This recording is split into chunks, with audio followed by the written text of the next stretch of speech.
दोस्तों, आपको वो सच्ची कहानी नहीं पता जो हम आपको बताने जा रहे हैं। ये एक भूतिया गुड़िया की असली कहानी है। आपने आज से पहले जो भी भूतिया गुड़िया की कहानी सुनी होगी वे सभी असली नहीं होगी, लेकिन जिस गुड़िया के बारे में हम बात करने जा रहे हैं वो आज भी इस दुनिया में है। इस गुड़िया को कोई भी अपने घर में नहीं रखना चाहता।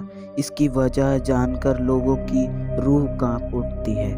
वीडियो स्टार्ट करने से पहले इस वीडियो को लाइक और चैनल पे नए हैं तो इस चैनल को कर दीजिए सब्सक्राइब। संभव है कि आपने किसी हॉलीवुड हॉरर फिल्म में भी इसके बारे में देखा या सुना होगा।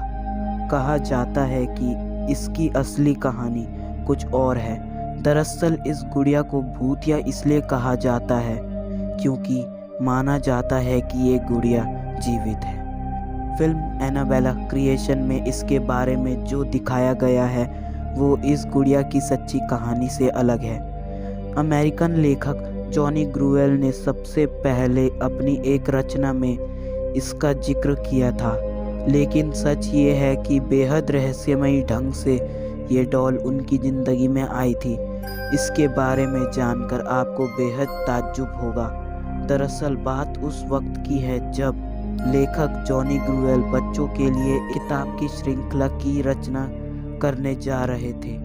उन्होंने रेजडी अन सीरीज नामक एक किताब के साथ एनाबेला डॉल को मार्केट में लॉन्च किया।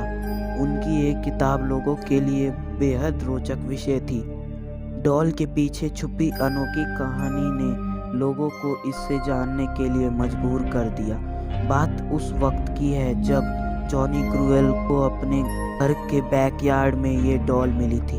जब उनकी बेटी मार्सेला पैदा हुई तो उसी डॉल से वो हर वक्त खेलती रहती थी। जॉनी ने जब अपनी बेटी को डॉल के साथ खेलते हुए देखा तो उन्हें रेजडी अन स्टोरीज लिखने का आइडिया आया। पर दुख की बात ये थी कि 13 साल की उम्र में ही मार्सेला की मौत हो गई थी। उसकी मौत का कारण संक्रमित टीका बताया गया। मार्सेला की मौत के बाद जब रेजडी अन स्टोरीज को मार्केट में लाया गया तब उस डॉल का मॉडल भी बुक के कवर पेज पर छापा गया। ये मार्सेला को श्रद्धांजलि देने के कारण ही लॉन्च किया गया था। पर हैरानी की बात ये थी कि मार्सेला की मौत के बाद असली एनाबेला डॉल जिससे मार्सेला खेला करती थी वो अचानक घर से कहीं गायब हो गई। जिस रहस्यमयी ढंग से ये डॉल उस घर में आई थी ठीक वैसे ही वो वहाँ से लापता हो गई। किसी को नहीं पता था कि वह गुड़िया कहाँ गई। मार्सेला ने उसके बारे में पता लगाने की काफ़ी कोशिश भी की, लेकिन उसका पता नहीं चला। और फिर एक दिन वो असली डॉल एक एंटिक शॉप में मिला। ये बात है साल 1970 की।